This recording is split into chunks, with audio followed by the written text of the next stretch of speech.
Jadi secara hukum sudah berpindah, dan karena secara hukum kepemilikan sudah berpindah, maka itu sudah memenuhi hukum secara syariah untuk jual kembali gitu. Karena syaratnya dalam syariah itu untuk menjual suatu barang itu kita harus punya dulu barangnya gitu. Makanya ketika kita sudah secara kepemilikan sudah punya barangnya, itu sudah boleh diperjualbelikan kembali gitu. Tadi makanya kenapa short selling nggak diperbolehkan, karena secara hukum ataupun kepemilikan belum dimiliki gitu oleh si investor. Makanya short selling tidak diperbolehkan dalam syariah. Mungkin seperti itu, Teh Safira. Oke. Semoga menjawab ya. Iya. Kalau bedanya sama qobad hakiki itu apa ya? Oke. Kalau qobad hakiki itu perpindahan kepemilikan secara fisik ya. Jadi kalau misalnya kita beli barang di pasar gitu ya, kita jual beli barang gitu ya, kita ngasih uangnya ke pedagang, kemudian pedagang ngasih buah-buahannya ke kita. Nah itu qobad secara hakiki gitu. Jadi secara fisiknya sudah kita peroleh gitu. Bedanya sama qobad hukmi tadi, kalau qobad hukmi secara hukum sudah dimiliki. Jadi perbedaannya dari sisi penguasaan barang gitu. Kalau tadi secara hukum, kalau ini secara fisik gitu. Dan dua-duanya sama-sama diperbolehkan dalam syariah. Oke, siap. Itu ya, jadi bedanya qobad hukmi yaitu secara hukum, dan qobad hakiki itu jadi secara nyata gitu ya, kurang lebih. Ya. Oke, siap. Nah, aku juga jadi pengen nanya tentang akad lagi nih, tentang bai al musawamah itu sebenarnya maksudnya apa ya? Oke, bai al musawamah dari kata bai itu kan artinya jual beli ya. Makanya kenapa bahasa Inggris buy kan, karena dari bahasa Arab juga gitu, bai gitu kan. Bai al musawamah itu apa gitu? Jadi bai al musawamah adalah transaksi jual beli yang harga jual belinya itu terbentuk dari tawar menawar secara terus menerus gitu. Nah, kalau teman-teman lihat di aplikasi Motion Trade ya, ada ini ya Mbak, bid offer ada ya ininya tabelnya di aplikasi Motion Trade. Nah, teman-teman bisa lihat situ harga saham itu terbentuk kan dari tawar menawar ya. Dari yang beli itu menawar di bid, terus yang jual nawar di offer gitu kan. Nah, akad bai al musawamah adalah akad tadi jual beli yang harganya itu didasarkan dari tawar menawar gitu. Jadi simpelnya kita jual beli saham syariah itu kayak tawar menawar barang aja gitu. Bedanya kita nawarnya lewat aplikasi gitu. Mungkin seperti itu sih Teh penjelasan terkait bai al musawamah. Jadi jual beli yang harga jual belinya terbentuk dari tawar menawar secara terus menerus gitu. Oke, jadi simpelnya berarti tawar menawar ya berarti. Yap. Oke, siap. Nah, ini buat intermezzo lagi nih. Kita langsung balik ke games kita lagi nih, ke tebak-tebakan syariah atau TTS. Nah, sekarang nih aku pengen nanya ke teman-teman MNCers, ini ciri-cirinya sahamnya baru banget IPO. Dan dia ini termasuk rumah sakit badan usahanya. Usahanya ini rumah sakit, dan salah satunya ada di daerah Cikini, Jakarta Pusat. Nah, yaitu saham PREY, PRAY. PREY ini masuk ke syariah atau non syariah ya teman-teman? Silakan MNCers yang mau jawab langsung aja ke kolom komentar kita biar makin rame. Buat teman-teman yang baru join, halo, selamat datang. Teman-teman yang baru join nih, kita ada tebak-tebakan saham PREY itu masuk syariah apa enggak ya? Saham PREY ini termasuk saham rumah sakit. Ya, karena sekarang ini kebutuhan buat medis emang makin banyak lagi ya, dengan adanya kita masih ada di dalam pandemi. Jadi kebutuhan untuk pendirikan rumah sakit, untuk kebutuhan kesehatan ini masih tinggi banget. Salah satunya makanya IPO dari saham PREY ini akhirnya dilakukan.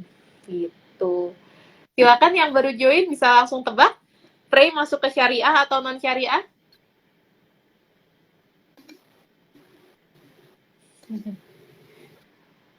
Silakan, mungkin masih ada yang mau jawab. PREY masuk ke syariah atau non syariah ya?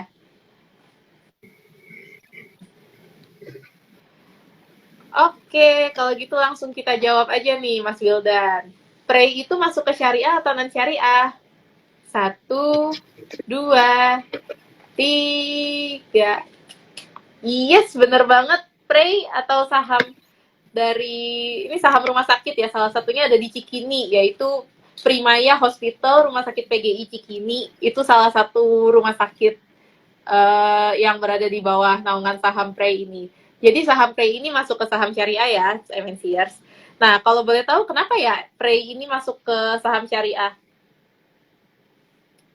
Oke, kenapa Pri masuk ke saham syariah ya?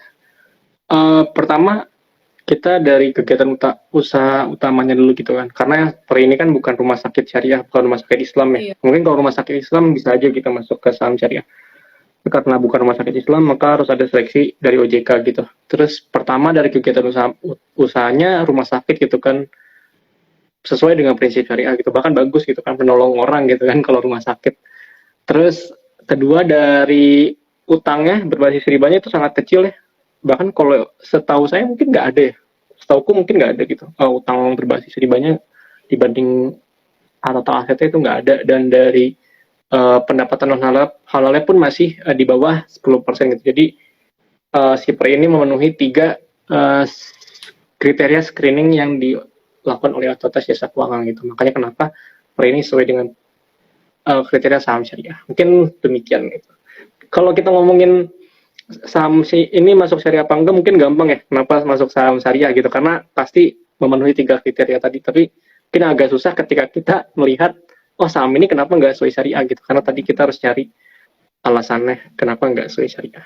Seperti itu teman-teman. Nah, bener banget. Bener sih itu yang apalagi tadi nih, misalnya yang tadi kita udah bahas sebelumnya kayak GGRM. Nah, mungkin nih banyak yang kontra nih, terutama teman-teman sobat rokok. Karena salah satu lini bisnis utamanya GGRM ini kan rokok. Mungkin masih ada pro kontra mengenai syariah atau enggaknya menurut teman-teman. Tapi kita kembali lagi, kita ngikutin peraturan dari OJK, yaitu untuk milih saham yang syariah atau bukan, untuk screeningnya itu sudah ditentukan oleh OJK, termasuk si 3 kriteria tadi gitu. Betul sekali. Nah, kalau boleh tahu nih, sebenarnya kegiatan trading saham tuh apa aja ya yang nggak sesuai sama syariah? Soalnya kan ada banyak juga nih kayak front running, misleading info, wash sale, pre-arranged trade, terus ada juga pump and dump, hype and dump, sampai ada creating fake demand and supply. Ini banyak sekali ini kayaknya yang bisa dilakukan di pasar modal, tapi karena kita mengikuti prinsip syariah, jadinya mungkin dilarang gitu. Kenapa bisa sampai dilarang, sama bedanya tuh apa sih sebenarnya? Oke. Pertama tadi yang udah kita bahas ya, unsur apa aktivitas trading yang dilarang atau unsur yang dilarang gitu dalam syariah. Itu bayi al-ma'dum ya. Jadi kita jual suatu barang, jual saham yang belum kita miliki gitu, itu nggak boleh atau nggak sesuai dengan prinsip syariah gitu kan. Kemudian ada yang namanya tadi ya pre-arranged trade ya. Jadi ke pre-arranged trade itu ada manipulasi antara pembeli dan penjual gitu. Jadi namanya kan pre-arrange ya, berarti sudah diatur kan sebelumnya gitu. Pre-arrange kan diatur, pre itu sebelum. Jadi manipulasi, ada kerjasama gitu antara pembeli dan penjual untuk manipulasi harganya gitu ya. Berkelihatannya misalkan kelihatannya harga naik gitu, atau kelihatan si transaksinya ini ramai gitu. Mungkin teman-teman yang sering trading atau investasi sering lihat gitu, ada saham yang dari transaksinya kelihatannya ramai nih, tapi pas teman-teman beli tiba-tiba transaksinya langsung sepi gitu. Itu banyak juga yang seperti itu nggak sesuai dengan prinsip syariah gitu. Kemudian ada juga yang namanya pump and dump tadi ya, pump and dump sama hype and dump gitu. Nah ini sama kayak tadi ya, jadi manipulasi harga juga, di mana ada salah satu pihak gitu ya manipulasi harga dengan cara mendorong gitu ya, mendorong si harga ini biar naik gitu ya. Kemudian dari situ ketika barangnya dia udah pindah semua, udah kejual gitu, nah itu harganya langsung terjun bebas gitu. Nah ini mungkin teman-teman perlu hati-hati juga nih sama aktivitas atau transaksi saham yang memang nggak wajar gitu, apa namanya, kenaikannya tinggi tiba-tiba gitu. Biasanya tidur nih, pergerakannya dikit-dikit atau bahkan rata sama sekali, tapi tiba-tiba dia naik nggak karuan gitu. Nah, terus ada lagi tadi wash sale ya. Jadi wash sale ini sebenarnya sama gitu. Jadi ada manipulasi gitu ya. Di mana ada pihak yang sebenarnya dia kerjasama atau dia punya dua akun gitu ya. Jadi dia jual barang tapi dia jualnya ke akun dia sendiri gitu. Jadi kelihatannya kayak ada transaksi gitu antara dua pihak, padahal dua pihaknya itu adalah dia sendiri gitu. Jadi perpindahan kepemilikan yang dimanipulasi gitu. Jadi ujung-ujungnya barangnya nggak pindah kemana-mana gitu. Barangnya pindahnya antara ke dia juga atau ke pihak yang bekerja sama dia gitu. Jadi mungkin kalau misalkan dilihat sih seperti itu gitu.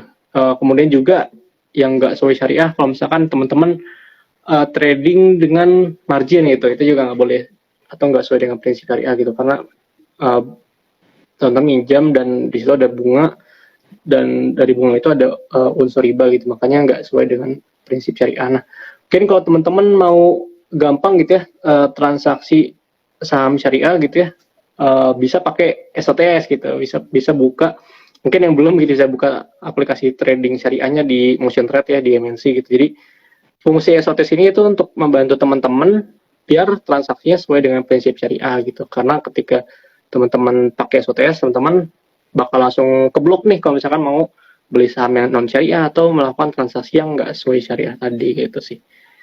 Gitu sih paling penjelasan singkatnya tentang unsur-unsur yang tidak sesuai prinsip syariah. Tapi kalau misalkan dijelaskan semuanya itu bakalan banyak banget, teman-teman bisa coba baca lagi di Fatwa nomor 80 ya, di SNMUI.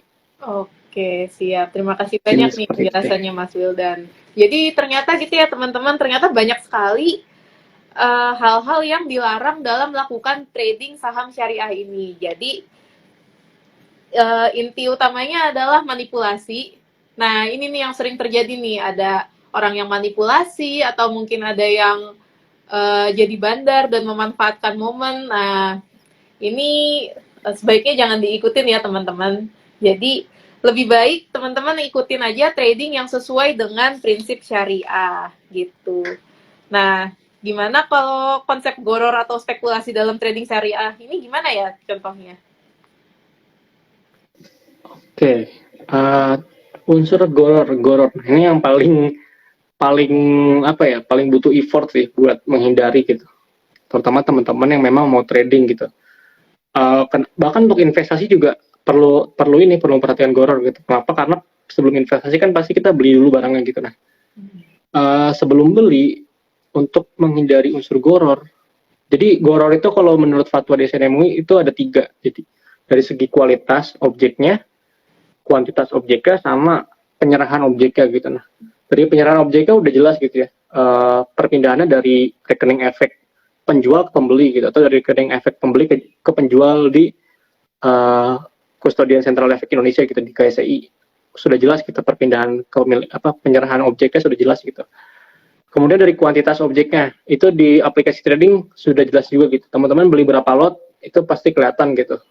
Beda sama kalau misalnya beli bawang gitu kan, beli bawang atau beli cabai di pasar gitu kan, bisa aja timbangannya ditutup-tutupin gitu sama si pedagangan. Nah, tapi kalau di pasar modal gitu, di saham itu jelas ya, teman-teman bisa lihat kuantitasnya berapa.